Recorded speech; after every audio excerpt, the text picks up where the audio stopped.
Olá, estamos chegando com o Câmara Repórter, segunda edição, nesta quarta-feira, dia 13 de novembro. Veja os nossos destaques. Em sessão ordinária desta quarta-feira, parlamentares aprovam 8 projetos e derrubam 5 vetos do Executivo. A faixa de Nossa Senhora da Apresentação convida fiéis a participar de missas, atividades culturais, corrida e até quermesse.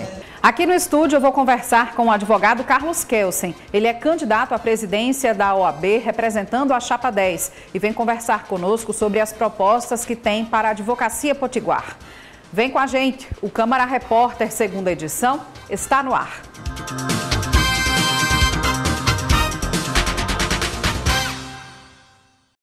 A Prefeitura de Natal enviou para a Câmara um projeto de lei que vai subsidiar o sistema do transporte público da capital.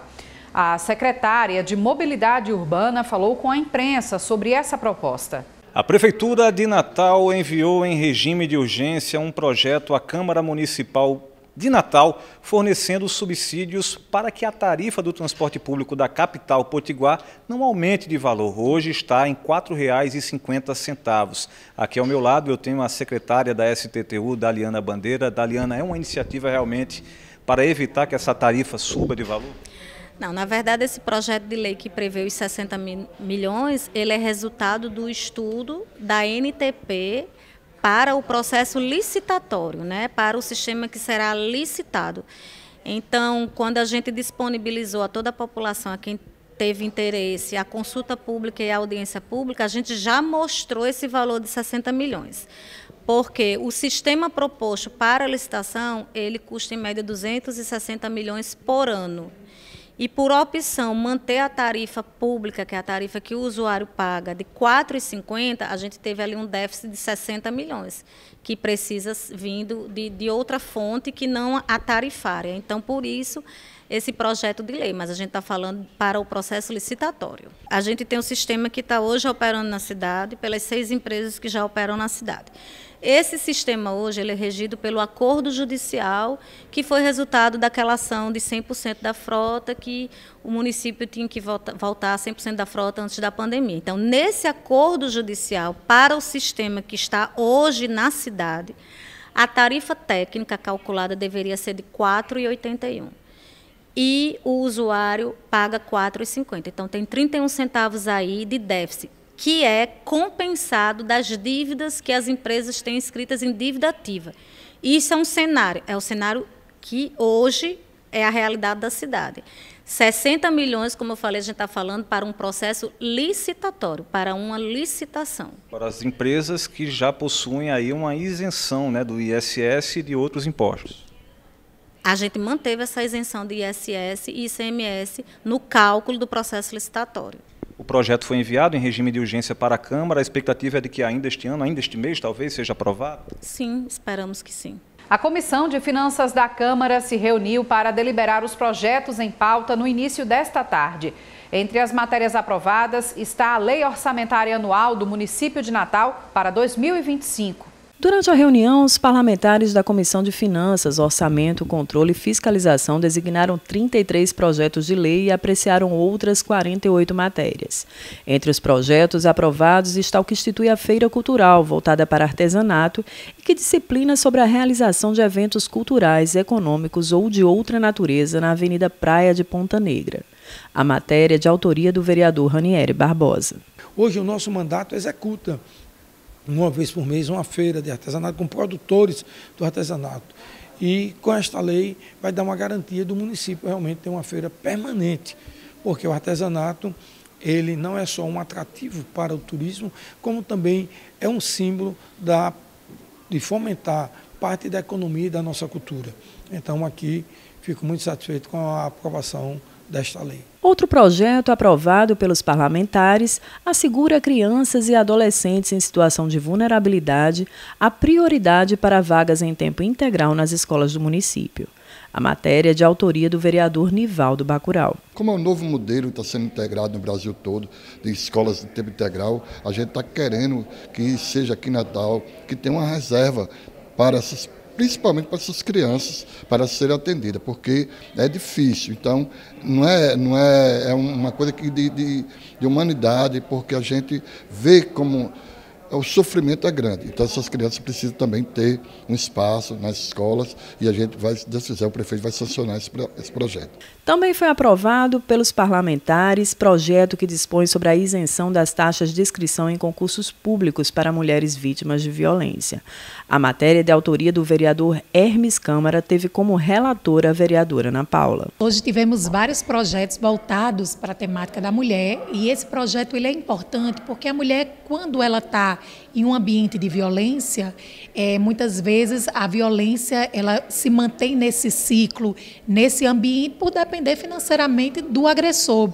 Então, dispositivos, projetos de leis que possam dar a essa mulher a independência financeira e, no caso, oportunizando, dando a isenção para que ela possa participar de concursos públicos municipais, são importantes para que elas possam realmente garantir a participação nos concursos, né, e elas possam realmente sair desse ciclo de violência. Na ocasião, também foi apreciada pela comissão a lei orçamentária do município, a LOA. A LOA, este ano houve um acréscimo nas receitas tributáveis de ordem de 10,3%.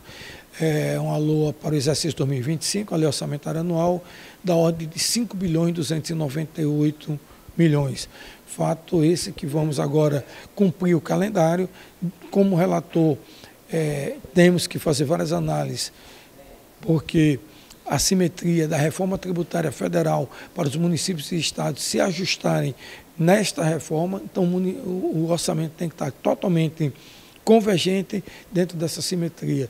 E agora vai para o calendário ser cumprido para recebimento de emendas e ao plenário nas suas discussões para aprovação e que o prefeito de Natal, Paulinho Freire, tenha condições de fazer uma administração com orçamento execuível. E na sessão ordinária da Câmara, ocorrida pela manhã, os vereadores da capital aprovaram 8 projetos de lei e derrubaram vetos do Executivo. Entre as matérias aprovadas na sessão ordinária desta quarta-feira está a que institui o Dia Municipal de Conscientização e Enfrentamento ao Hiperinsulinismo, condição caracterizada pelo excesso de insulina no sangue. A matéria é de autoria da vereadora Ana Paula. A partir de uma audiência pública que nós promovemos, o nosso mandato promoveu aqui na Câmara Municipal para tratar sobre doenças raras, uma mãe ela nos sugeriu, né, devido à dificuldade no diagnóstico precoce de seu filho e também no tratamento, nos sugeriu um projeto para que a gente pudesse fazer um dia, né, no dia 15 de março, um dia de conscientização, de educação, para que a gente pudesse alertar tanto a classe médica, mas também o poder público com relação a essa doença que é o hiperinsulinismo. Durante a sessão, também houve a derrubada de 5 vetos do Poder Executivo. Entre eles, ao projeto do vereador Ranieri Barbosa, que institui em Natal o programa Ambulante Legal. Esse projeto eu tenho uma grande satisfação, tenho um orgulho na minha passagem que eu contribuí aqui na Câmara Municipal, no Poder Legislativo Municipal, para dar o ordenamento urbanístico e transferir da informalidade para uma formalidade, garantindo o trabalho. Garantir trabalho é você produzir riquezas e é através exatamente de projetos como esse, que dão um ordenamento urbanístico, como exemplo, no polo turístico de Ponta Negra, para que o ambulante, o camelô, o artesão, ele seja cadastrado na prefeitura, identificando sua tipologia, todo o seu cadastro de pessoa física, abrindo um meio microempreendedor individual para ele se formalizar e ter o direito de trabalhar num espaço público. E isso é extensivo para todas as áreas públicas do município de Natal. Outro veto derrubado foi ao projeto do vereador Kleber Fernandes, que dispõe sobre a cassação de alvará de funcionamento na hipótese de infrações cometidas por revendedores de combustíveis automotivos. Nós protocolamos esse projeto de lei em virtude de acontecimentos que houveram no nosso estado de postos de combustível que estavam comercializando os combustíveis com o volume diferenciado daquilo que constava na bomba, Ou seja, se o consumidor estava pagando por 50 litros de combustível, a bomba marcava os 50 litros, mas efetivamente só entrava no tanque de combustível do veículo 46, 47 litros, ou seja, há inclusive dispositivos eletrônicos, né, que burlam esse quantitativo de combustível, ou seja, o consumidor estaria pagando a mais por uma quantidade de litros que na verdade, na prática, não estava sendo comercializado. Então, essa é uma prática abusiva, ilegal, criminosa, e a apresentação desse projeto foi exatamente para que esses postos pudessem ter os seus alvarás de funcionamento cassados, porque o Código de Defesa do Consumidor, que é uma lei federal, prevê no seu artigo 56 um rol de sanções administrativas, que vão desde a aplicação de multa até a cassação do alvará. Então, como já há uma permissibilidade da lei federal, que é o Código de Defesa do Consumidor, a nossa lei municipal ela vem para estabelecer que esta punição seja de cassação do alvará de funcionamento, haja vista ser uma prática extremamente grave contra o consumidor. O deputado estadual Ezequiel Ferreira de Souza, do PSDB, foi eleito mais uma vez presidente da Assembleia Legislativa do Rio Grande do Norte para o biênio 2025-2026.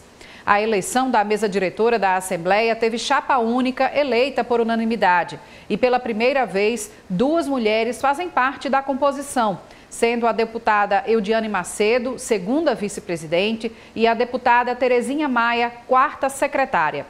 O presidente Ezequiel Ferreira agradeceu os colegas logo após a votação. A Assembleia ela retifica, depois da decisão do STF, uma eleição que já tinha sido feita antecipada e agora, diante da decisão do STF, a gente faz no prazo que o STF definiu.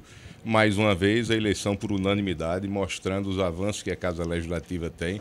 Temos a obrigação de dividi-los não só com todos os meus pares deputados, mas, acima de tudo, com o corpo de funcionários dessa Casa Legislativa. É o 4º ano consecutivo que a Assembleia, concorrente com todas as Assembleias do Brasil, ganha um prêmio de gestão. Portanto, mostra o empenho, a determinação e os avanços que esse Poder Legislativo tem tido. Assim continuaremos, se Deus quiser, por mais esses 2 anos, com esse apoio irrestrito dos meus pares, mais uma vez, me apoiando, e ganhamos a eleição unanimidade dos presentes. E veja a seguir, festa da Padroeira de Natal tem programação religiosa e social na Catedral Metropolitana. Nós voltamos em instantes.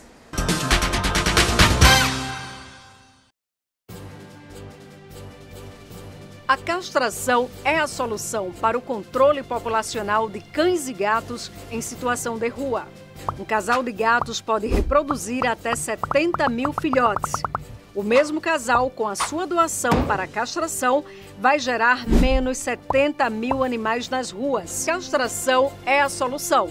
Faça a diferença pelo site uniãopetbrasil.org.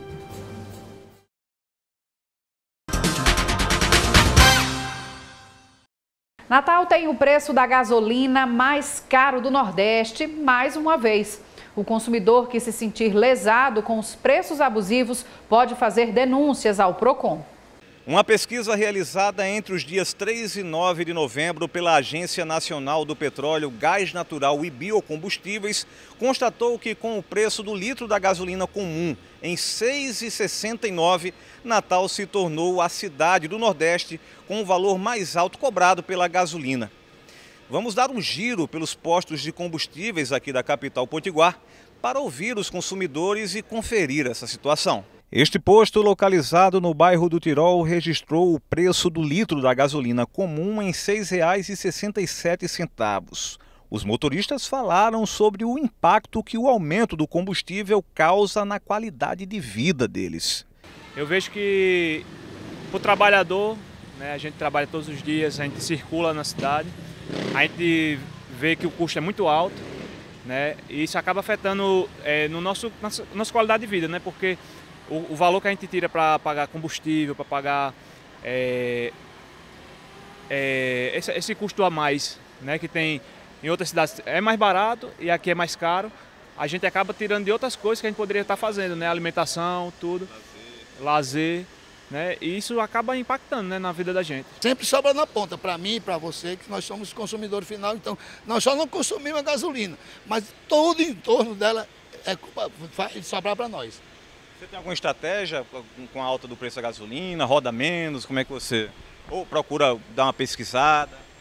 Olha, pesquisar a gente sempre faz, né? Mas estratégia não tem como o que fazer. Você tem que estar rodando, você faz o dia a dia. Dentro do seu dia a dia não é possível você fazer muita coisa, né? A não ser pedir que baixe a gasolina. Se a gente vai aqui vizinho, a gasolina é bem mais em conta do que aqui. Na Paraíba é mais barato do que aqui. Agora o porquê?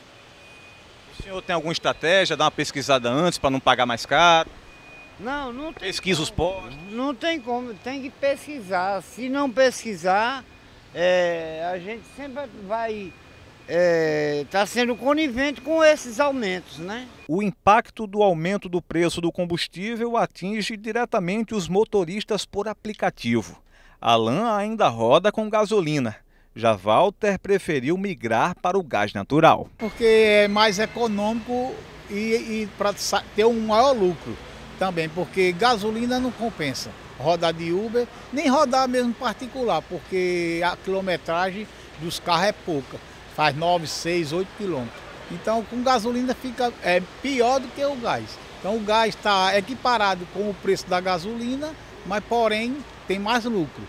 O óleo diesel também, como eu tinha uma caminhonete e tive que vender a caminhonete porque o óleo diesel ultrapassou ou equiparou com a gasolina. Então não compensa ter mais carro a diesel nem gasolina. Tem que partir para o gás. Isso é um absurdo para a gente, né? Rapaz, a gente trabalha tanto para chegar nos postos e ser assaltado, porque isso aqui é um assalto. Entendeu? Isso aqui é um assalto. Aí você vai na Paraíba, vai no Ceará, vai em outros estados e o combustível lá embaixo. E só aqui que é alto. Impacta muito no teu orçamento? Muito, com certeza. Qual a tua estratégia? Oi? Tem alguma estratégia para rodar menos? Rapaz, é economizar bastante no pé. Mas se não for isso, não adianta trabalhar. Trabalha como Uber, não? Uber, como Uber, sou Uber. Já pensou em trocar pelo gás? Não, não quero, porque o gás também está quase chegando perto da gasolina, não adianta. Constatamos no giro que o valor da gasolina varia significativamente de posto para posto. Neste da Alexandrino de Alencar, o preço do litro está em R$ 6,49. Já neste estabelecimento da Avenida Devaldo Rocha, o custo é de R$ 5,94 para aditivada e gasolina comum. Em nota, o Sindipostos informou que o aumento da gasolina está atrelado a um período de volatilidade tanto do dólar quanto do barril de petróleo. O comunicado diz que alguns distribuidores conseguem fazer compras mais vantajosas que outros e repassam parte do ganho extra aos postos, que tendem a também reduzir no preço final. O posto concorrente, mesmo não obtendo vantagem, acaba baixando para não perder o cliente. Quando os estoques acabam, os valores voltam aos patamares anteriores. No dia 5 de novembro, o Procon Natal também realizou uma pesquisa para monitorar o preço dos combustíveis. Segundo o levantamento, o valor médio do litro da gasolina comum está em R$ 6,56. Da Zona Sul, a gente conseguiu verificar que 79% dos postos eles mantiveram o preço. Ou seja, o preço ainda está em relação ao mês passado. Eles não tiveram mudança no valor. Na Zona Sul, esse percentual. Na Zona Norte, na Zona Leste e Zona Oeste também teve algumas variações. Mas o maior índice que manteve o valor foi na Zona Sul. O que a gente diz é que o consumidor ele consiga, dentro dessas localidades, Zona Sul, Zona Leste, Zona Oeste, consiga abranger mais postos para poder verificar o valor do preço que cabe ali mais no seu bolso, que é mais acessível para você e para o consumidor final. O consumidor que se deparar com um posto praticando preços abusivos pode registrar uma denúncia junto ao Procon Natal. A denúncia e atendimento ela pode ser feita tanto presencialmente aqui no Procon, né, na Rua Ulisses Caldas, 181, Cidade Alta, de 8 às 14, de segunda a sexta, tanto pelo WhatsApp, que o número do WhatsApp é o 884-98812-3865, ou e-mail corporativo, que é o procon.natal@natal.gov.br. A pessoa pode vir aqui e fazer sua denúncia com os documentos de identificação. Ele abre a denúncia e a gente caminha para o setor de fiscalização. Caso seja necessário, a gente vê que o valor está muito alto do que o comum, a gente pode ir lá e fiscalizar e entender o que está acontecendo. O Senac realiza nesta quinta uma ação com a oferta de mais de 100 vagas de emprego em diversas áreas. Edesiane Moreno tem as informações. O Senac RN realiza nesta quinta-feira, das 9 da manhã às 4 da tarde, processo seletivo para preenchimento de mais de 100 vagas de empregos direcionadas ao público externo e ex-alunos.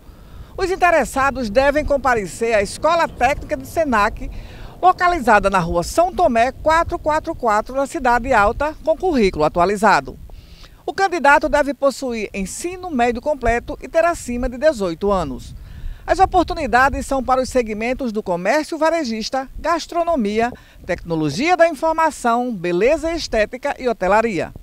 Mais informações pelo site carreiras.rn.senac.br ou pelo telefone 4005-1000. A padroeira de Natal Nossa Senhora da Apresentação já é celebrada na Catedral Metropolitana, no centro da cidade. Os fiéis já acompanham a programação religiosa e social. A repórter Simone Silva esteve na Catedral e traz mais informações. A festa da padroeira de Natal Nossa Senhora da Apresentação teve início no último dia 11 de novembro e alcança o seu ápice no próximo dia 21. Para falar sobre toda a programação, eu vou conversar com o Padre Marcos Rodrigues, que é o vigário paroquial. Padre Marcos, o que é que está previsto de programação? Já começou dia 11, já tem até montado aí fora toda uma quermesse, mas o que ainda tem de programação na festa da padroeira? Muito bem, saudações a todos que nos acompanham pela TV Câmara. Nós estamos vivenciando uma beleza neste ano na nossa festa e combinando com aquilo que o Papa Francisco pede a todos nós, um clima de oração. Então o tema da festa, Maria, Mãe da Apresentação, Virgem Orante, ensinar-nos a ser peregrinos da esperança, a temática da esperança. Então, com muita esperança, nós estamos celebrando já o terceiro dia de festa, hoje, segunda noite de novena, e para nós uma grande alegria, primeira noite muita gente, segunda noite também catedral lotada, Estamos fazendo tudo com muito carinho para acolher todos os devotos de Nossa Senhora. Como você bem falou, está tudo muito bem preparado, lá fora a quermesse, o espaço litúrgico sendo bem celebrado, como todos os anos nós vamos fazendo. E para nós, uma grande alegria poder preparar, enquanto sacerdotes, a pessoa do senhor arcebispo, Dom João, Monsenhor Valquimar, pároco aqui da Paróquia da Catedral, o Padre Iago e eu, preparamos tudo com muito carinho para acolher a todos. E aí nós estamos fazendo com que a novena seja cada dia mais participativa, uma novena cheia de oração, de muita intimidade com Deus e amor a Nossa Senhora, devoção a Nossa Senhora, acreditando na intercessão que ela faz por todos nós. Padre Marcos, até lá a catedral e o entorno estão abertos para receber os fiéis. A programação aqui todos os dias tem início que horário? Todos os dias a programação da catedral ela continua. Nós temos missa às 11 horas da manhã, todos os dias, missa também às 16h30, todos os dias, e em seguida o Santo Terço, a recitação do Santo Terço às 18 horas, e logo em seguida a novena, começando às 19 horas, todo dia com um bispo diferente, que vem de outras dioceses, tanto da nossa província, quanto também de outras dioceses, que faz parte do nosso regional, e assim estaremos celebrando com muita alegria todos esses dias. A nossa catedral está de braços abertos para acolher todos aqueles que são devotos e devotas de Nossa Senhora da Apresentação. Além disso, tem também uma programação cultural, uma programação festiva fora da catedral com uma quermesse. Como é que a quermesse funciona? Então, após o término da novena, termina ali por volta das 8h40, 20h40, 20h30, em torno disso, nós temos uma quermesse, uma programação cultural, onde todos os devotos também saindo aqui do espaço litúrgico agora, contemplam ali onde podem comer algo gostoso, onde podem também partilhar seus dons, comprando e ajudando, tudo em prol também da nossa igreja, para que assim a gente possa dar continuidade à obra de evangelização. Então, tem música ao vivo, tem comidas gostosas para vender, barracas das mais variedades, coisas que se tem para a gente saborear, e a gente convida a todos a estar conosco. Tem lugar para sentar, tem cafezinho também, gratuito inclusive, tem a nossa livraria para você comprar ali os seus objetos que você queira presentear aos seus familiares, amigos. Então está tudo muito bem preparado, só esperando você vir aqui estando conosco para celebrar as honras à Santíssima Virgem Maria. Muito obrigada. Eu conversei com o padre Marcos Rodrigues, que é vigário paroquial, sobre essa extensa programação em torno dos festejos da padroeira de Natal, Nossa Senhora da Apresentação. E nesta sexta-feira, feriado da Proclamação da República, vai ter alteração no comércio da capital. Simone Silva também traz as informações sobre esses horários. O comércio de Natal funcionará em horário diferenciado na próxima sexta-feira, em virtude do feriado da Proclamação da República, segundo a Câmara de Dirigentes Lojistas de Natal. Saiba o que abre e o que fecha neste dia 15 de novembro. Centro da cidade, fechado. Alecrim, aberto das 8 às 14 horas. Zona Norte, das 8 às 13 horas, com serviços essenciais funcionando das 8 às 20 horas. Os bancos permanecem fechados. Os shoppings seguem o horário do domingo. A Praça da Alimentação abre entre 11 e meio-dia. As lojas entre 14 horas e 15 horas. E o fechamento está previsto para 21 ou 22 horas. A única exceção é o Shopping 10 no Alecrim, que permanece fechado. A seguir, vou entrevistar aqui o candidato à presidência da OAB no Rio Grande do Norte, Carlos Kelsen. Nós voltamos daqui a pouco, não saia daí.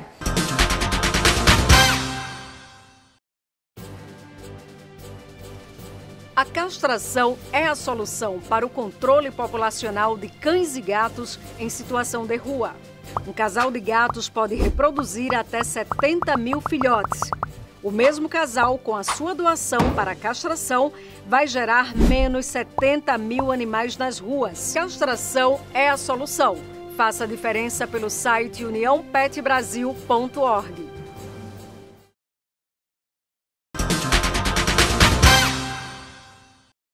Estamos de volta com o Câmara Repórter, recebendo aqui no estúdio o candidato à presidência da Ordem dos Advogados do Brasil, seccional Rio Grande do Norte, o advogado Carlos Kelsen. Seja muito bem-vindo aqui para conversar conosco. Muito obrigado pela oportunidade de falar sobre eleição, sobre a OAB e como me comunicar com a advocacia e com toda a cidade. Carlos, o senhor está aqui representando a Chapa 10, que vem com uma proposta de continuidade até em relação a essa gestão que está, já que o senhor tem o apoio do atual presidente da Ordem dos Advogados, doutor Aldo Medeiros, que também faz parte da sua chapa, mas para um cargo de Conselho Federal, não é isso? Exatamente, perfeitamente. Que propostas o senhor traz para manter esse fortalecimento da advocacia? Perfeitamente. O nosso slogan é: o trabalho segue e a advocacia avança.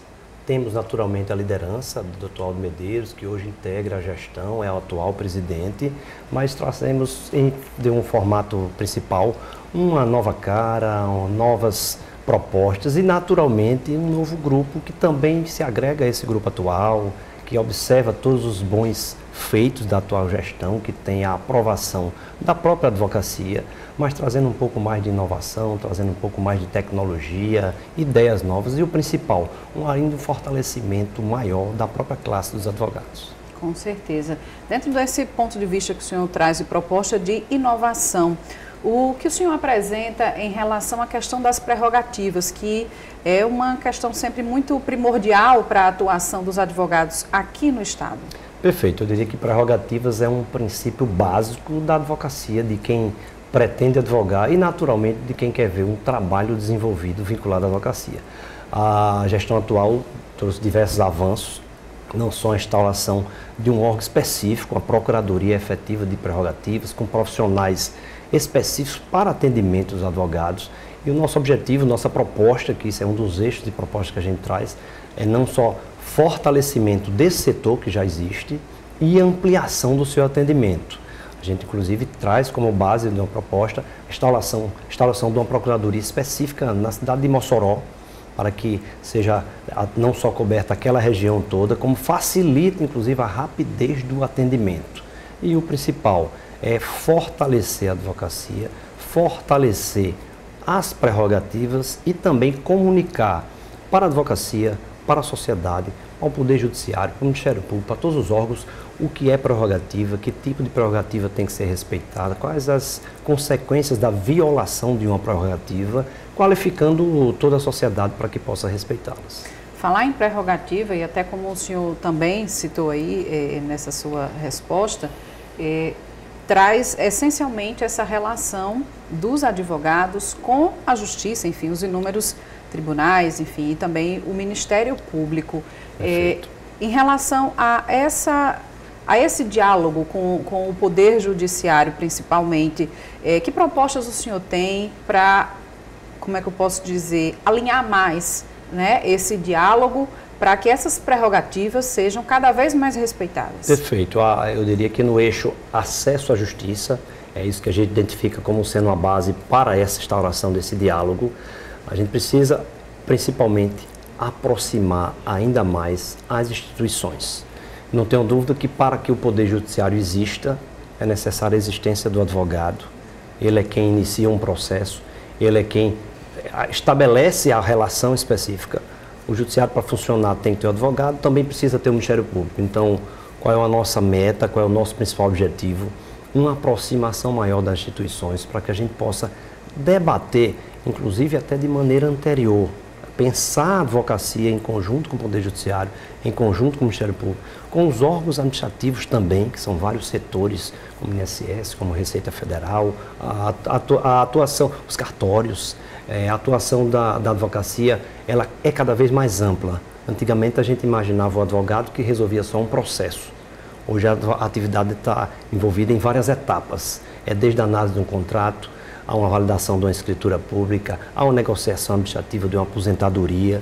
Então, o objetivo principal é fortalecer esse diálogo. E quem conhece as minhas características, uma das principais é esse fortalecimento, é o diálogo. Tem muita coisa que a gente resolve numa conversa e não consegue resolver com um grito, com um debate. Mas lembrando, em alguns momentos será necessário debater judicialmente, debater administrativamente e em busca realmente do direito que a advocacia tanto busca. Doutor Carlos, o senhor também citou a questão, por exemplo, do fortalecimento, da fiscalização das prerrogativas, citando, por exemplo, a questão de uma criação de uma comissão também para atuação, por exemplo, em Mossoró, na subseccional de lá. Isso também se remete a essa questão do relacionamento da OAB sede com o interior do Estado. A gente tem visto muito que as subseccionais procuram muito a questão da autonomia. Que propostas o senhor traz em relação a essa questão das subseccionais do interior? Perfeito. Aí é o eixo interiorização. A gente tem, na gestão atual, um imenso avanço em termos de interiorização. A gente já percebe e naturalmente conhece a instalação de vários equipamentos específicos nas subseções. A PUDI, por exemplo, a inauguração, inclusive recente, a gente tem melhoria nas subseccionais atuais. Existe em andamento já a legalização de um terreno para a construção da subseccional de Caicó. Existem também projetos para instalação em vários equipamentos como um todo. Mas o principal, quando a gente fala em interiorização, a gente fala em 46% da advocacia do país. A nossa chapa, inclusive, tem como vice-presidente uma integrante do interior, Bárbara Paloma, ex-presidente da subseccional de Mossoró. Essa representatividade a gente traz não só para a chapa, como também a própria CAARNE, a Caixa de Assistência dos Advogados, integrantes de Mossoró, integrantes de Açu, integrantes de Pau dos Ferros. Então a gente quer fazer não só a interiorização, que é fortalecê-la, mas a integração. Hoje é uma realidade, o interior não só tem voz, como tem vez, inclusive, no dia a dia da OAB.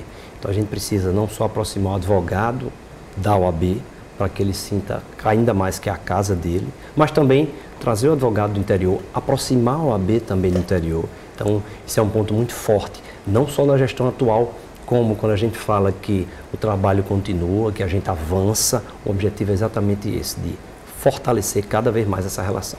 O senhor citou a sua candidata a vice-presidente, a advogada Bárbara Paloma, e isso também se remete à realidade hoje da advocacia potiguar, onde maioria dos advogados, enfim, profissionais inscritos na OAB é mulher. Perfeito. E como é que o senhor também tem propostas, por exemplo, em relação à atuação da mulher advogada? Perfeito. É algo que a gente tem naturalmente a preocupação, primeiro porque a OAB saiu na frente, estabeleceu como uma regra para a composição das chapas 50% da participação feminina.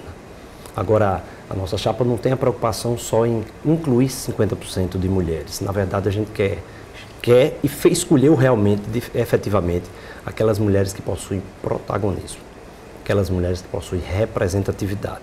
Então, Bárbara vindo de Mossoró, a professora Úrsula também, que vem integrando como presidente da CAARNE, é uma representatividade como professora, como advogada. Então, quais as principais ideias? Participação efetiva, compartilhamento inclusive da gestão com decisão conjunta.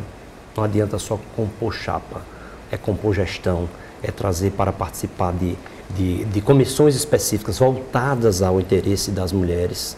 A gente sabe a necessidade e vigilância com relação à violência, com relação não só à participação efetiva da mulher no dia a dia e eu diria que inclusive envolvem as responsabilidades que elas possuem, inclusive que em muitos casos superam a dos homens, a gente sabe disso. Então, eu fico muito tranquilo em falar sobre isso, primeiro, porque a minha esposa atualmente é diretora tesoureira da OAB, acaba sendo aquela pessoa que mais me inspirou a estar nesse momento aqui, nesse processo eleitoral, e eu vejo não só o que ela tem de responsabilidade, como tem efetivamente de responsabilidade, e a gente fica muito à vontade de dividir essa responsabilidade efetivamente com as mulheres. Tá certo. E em relação à jovem advocacia, a gente sabe também que enfim, o exercício da profissão de advogado é uma profissão, na verdade, que tem sido cada vez mais dinâmica, que tem exigido muita atualização e inovação para o exercício da advocacia. Para a jovem advocacia, então, que propostas o senhor tem? Isso atrelado, claro, com a questão de capacitação. Perfeito. Eu diria que a gente sabe que é muito difícil começar. E começar em qualquer profissão. Eu tenho 25 anos de advocacia militante, eu sei que um dia eu comecei, mas tenho também 17 anos como professor universitário, e eu ali via na ponta a dificuldade que é um colega, um jovem, pegar sua carteira e se transformar num advogado. Então a gente direciona o olhar para a jovem advocacia. Ela representa 1/3 dos advogados do país. Então, nos últimos 5 anos, a gente sabe que tem uma concentração muito grande de jovens advogados, que é que a gente traz como base, inclusive como um dos eixos da nossa chapa. Em primeiro lugar, mostrar para o jovem advogado que ele primeiro pode viver da advocacia. Ele tem que sair da universidade dizendo assim, vale a pena ser advogado, eu vou me envolver na advocacia. E a gente, através de um curso específico da ESA chamado Primeiros Passos na Advocacia, a gente quer ensinar literalmente, compartilhar os mais experientes, trazer os mais jovens para que venham compartilhar a experiência e dizer o seguinte, o que é que eu faço para ser advogado? Quais os primeiros passos que eu tenho que percorrer para montar o meu escritório? Preciso ou não montar um escritório no ambiente de hoje, que a gente sabe que pode ser atendido de maneira remota, de um custo mais reduzido. O meu mestrado foi direcionado à área da administração. Então, nesse mestrado eu escrevi, a minha dissertação foi sobre planejamento estratégico de escritório de advocacia. Então, como ter essa visão de gestão, trazendo com esse olhar para a juventude. E o principal, eu digo que a juventude hoje não precisa de críticos, elas precisam de modelos que eles possam olhar, naturalmente se inspirar, trazer suas ideias. No principal, eu tenho um escritório, no meu escritório tem advogados mais antigos, tem advogados mais jovens, tem estagiários. E nos últimos meses, eu sempre digo isso, as mudanças mais significativas em termos de gestão, em termos de advocacia, partiu da ideia de um jovem advogado, de um estagiário. Então, ouvir, que a nossa escuta ativa, realmente durante essa campanha está sendo extremamente exercitada, e eu já percebi que quando a gente escuta mais, a gente aprende mais ainda. Eu quero trazer o jovem para dentro do OAB, desde a universidade. Que ele precisa compreender na universidade que a OAB existe, para que serve, que é bom ser advogado, que ele pode não ter família específica que tenha qualquer vínculo com a advocacia, mas pode iniciar um escritório e pode prosperar. É empreendedorismo, é atitude, é naturalmente forma de comportamento, é qualificação, é busca efetiva da qualificação. E a gente sabe que a própria advocacia jovem, ela está clamando, ela quer isso. Por isso que ouvi-los é tão bom e trazê-los para o nosso lado também. Com certeza a advocacia potiguar está mobilizada para fazer, enfim, analisar todas essas ponderações dos candidatos todos que estão postos, inclusive o senhor. Então, eu gostaria que agora o senhor colocasse por que a advocacia deveria votar no senhor, na sua chapa, na chapa 10, no próximo dia 25, para a presidência da OAB. Perfeito. Próximo dia 25, a gente sabe que o tempo está curto, mas o grande convite que eu faço é que a advocacia participe do processo eleitoral. A gente tem um tempo muito curto para debater a advocacia, para compartilhar essa experiência. E aí a pergunta, por que votar na Chapa 10? A Chapa 10 hoje ela é composta de 103 integrantes, é isso, um volume muito grande de pessoas, mas a gente fez questão de direcionar na chapa pessoas com experiência efetiva na advocacia, pessoas que vivem da advocacia. Eu, pelo menos, há 25 anos, vivo da advocacia, juntamente com minha esposa. Nós vivemos da advocacia.